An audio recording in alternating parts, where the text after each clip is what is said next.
Your Excellencies, friends, and partners, the European Council's historic decision in December of 2023 to open the accession negotiations with Ukraine and the Republic of Moldova marks an important milestone. It paid tribute to the remarkable progress Ukraine has made on the path to EU accession.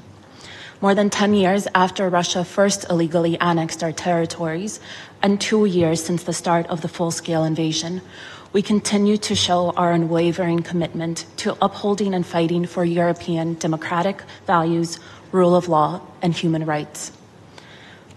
Surveys show that close to 90% of the population in Ukraine support EU accession. The government of Ukraine is committed to promoting European social values, ensuring equal opportunities for all, leaving no one behind.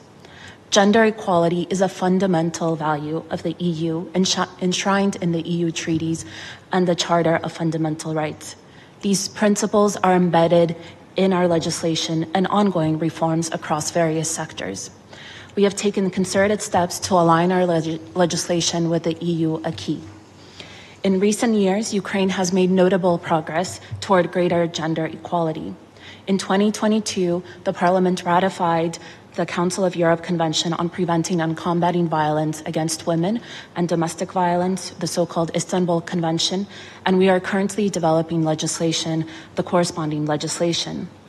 The same year, we also adopted the government strategy for ensuring equal rights and opportunities of women and men until 2030, with the objectives to establish mechanisms to promote gender-based decision-making, combating all forms of violence, ensuring equal access for men and women to social services, to education, to health services, and also promoting equal participation of men and women in economic activities to reduce the growing poverty rates.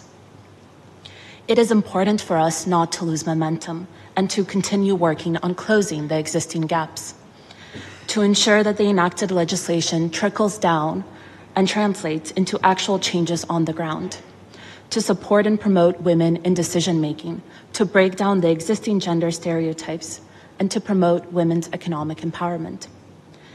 We all know that the impact of the war has had far-reaching consequences. Ukraine's poverty rate has increased by more than 5-fold, with women and girls particularly vulnerable. The war has caused millions of women to leave their places of permanent residence. Many of them have taken on additional care responsibilities, and this, of course, has significant implications for their labor market participation and income generation.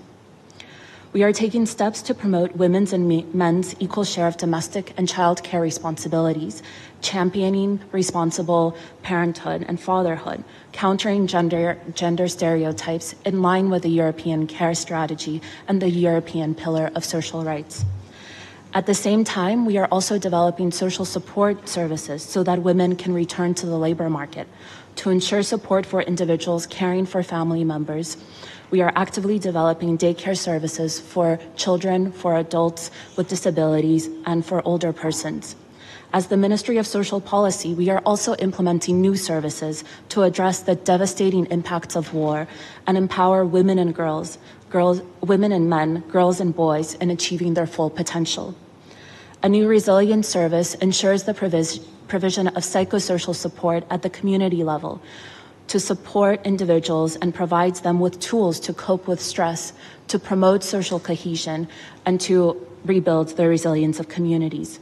A new social recovery program for veterans and their family members aims to facilitate their return to civilian life.